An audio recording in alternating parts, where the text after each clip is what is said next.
Kala banyak studio game yang banyak struggle dengan game-game buatan mereka, Supercell selaku developer dari game-game ikonik kan seperti Clash of Clans, Clash Royale, Brawl Stars, Hay Day, dan lain-lain masih bisa bersantai. Karena entah kenapa walaupun sifat mereka sama yaitu serakah, tapi game-game buatan Supercell itu semua masih eksis dan tentu selalu saja menguntungkan hingga sekarang. Jadi apa yang membuat Supercell bisa bertahan hingga sekarang? Dan apakah akan terus seperti itu? Jadi bagaimana Supercell si cerdas membuat player-playernya tetap tergoda meskipun terkuras? Dan selamat datang di segmen Bahas Game Aja.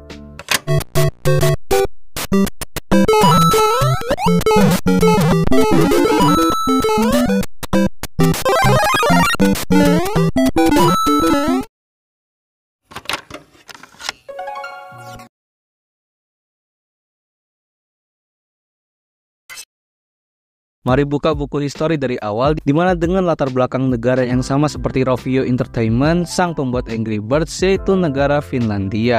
Dan tentu saja berada di kota yang sama, yaitu Espoo, yang berlatar waktu pada tahun 2010, di mana 3 orang yang namanya lagi-lagi gue susah untuk menyebutnya ini, mulai bekerja sama untuk membangun sebuah perusahaan industri gaming, terutama pada device mobile, dikarenakan pada tahun 2010 smartphone memang sedang booming-boomingnya. Dengan salah 2 anggotanya yaitu Mikko Kodisoja dan Ika Painenen yang sudah berpengalaman menjadi seorang game developer di perusahaan game Sumeya yang pernah menghasilkan keuntungan sebanyak 1,2 juta euro atau 20 miliar rupiah pada tahun 2003.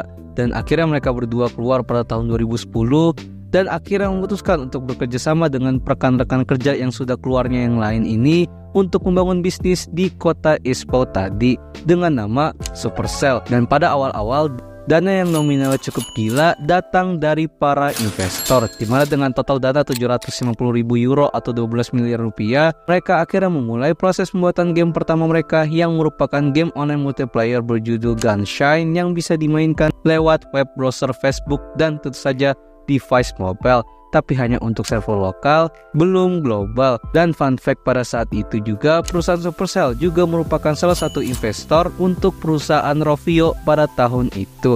Tapi walaupun game pertamanya itu Gunshine telah dimainkan oleh 500.000 lebih orang pada saat itu, Supercell tetap berinovasi dengan mengubah strategi mereka yang awalnya membuat game untuk web browser menjadi menargetkan pasar gaming iPad dengan model bisnis game yang free to play agar mudah diakses banyak orang, tapi diberikan sistem microtransaction. Dan saat itu mereka langsung membuat 5 game seperti Pets vs Orcs demo sebagai public testing, dan Tower yang sudah hilang dan ditinggalkan, dan juga game-game lainnya. Tapi pada tahun 2012, game Hay Day yang merupakan upgrade dari game Farmville karya mereka pada tahun 2009 mencapai kesuksesan yang cukup bagus karena itu merupakan game pertama Supercell yang dirilis secara internasional dan global dan mendapatkan title game yang paling menguntungkan di negara Amerika, dimana enggak gamenya dalam sebulan aja itu bisa menghasilkan pendapatan di angka 30 juta dolar setiap bulannya. Dan ingat, itu hanya game Hay Day aja. Tanpa disadari, pada saat Hay Day dirilis, Clash of Clans sang monster penunjang Supercell juga ikut dirilis pada tahun itu, dimana ternyata Clash of Clans atau biasa disingkat COC ini menjadi batu loncatan perusahaan Supercell. Karena kalau Hay Day hanya menguntungkan di pasar US, COC berhasil menjadi game paling menguntungkan di dunia dan menjadi game nomor 1 yang paling banyak di-download di negara Jepang, yang akhirnya malah menarik perhatian perusahaan game Jepang bernama Gunho, yang akhirnya mereka membeli 51% valuasi perusahaan Supercell dengan nilai 1,1 miliar euro atau setara dengan 18 triliun rupiah. Dan yang gilanya lagi, dalam waktu 3 bulan saja harga valuasinya tadi ternyata malah untung 3 kali lipat. Dan itu semua dikarenakan saking besarnya antusias para player dan fans dari game Supercell ini. Semua itu dikarenakan sistem microtransaction yang cukup simpel dan sederhana, tapi memang dicap dengan harga yang cukup mahal. Tapi karena value dan trik-trik marketing kolaborasi mereka, entah mengapa player-player game Supercell rela untuk mengeluarkan uangnya untuk game-game mereka. Dan kesuksesan ini berlanjut sampai ke tahun-tahun berikutnya. Tentu saja dengan kesuksesan game Clash Royale pada tahun 2016 dan tentu saja game Brawl Stars pada akhir tahun 2018.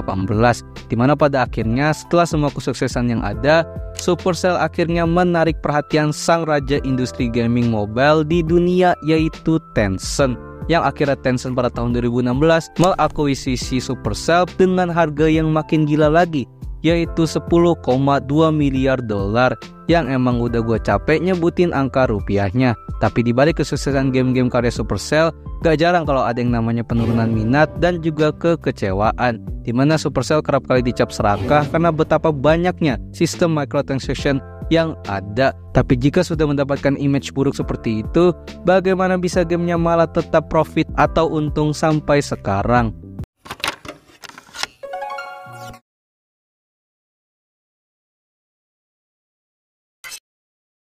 Berbeda dengan developer serakah lain yang kerap kali mengecewakan para fans dan player setianya, terlihat dari segi jarangnya mereka membuat game-game baru dalam waktu yang cukup lama, yang membuktikan kalau semua game karya Supercell dibuat dan selalu diperhatikan dengan detail dan jeli. Selain itu, Supercell juga selalu peduli dengan komunitasnya ketika sedang memberi masukan, yang pada akhirnya membuat game Supercell tetap diminati walaupun semakin kesini item-item eksklusif yang bersifat pay to win makin marak beredar.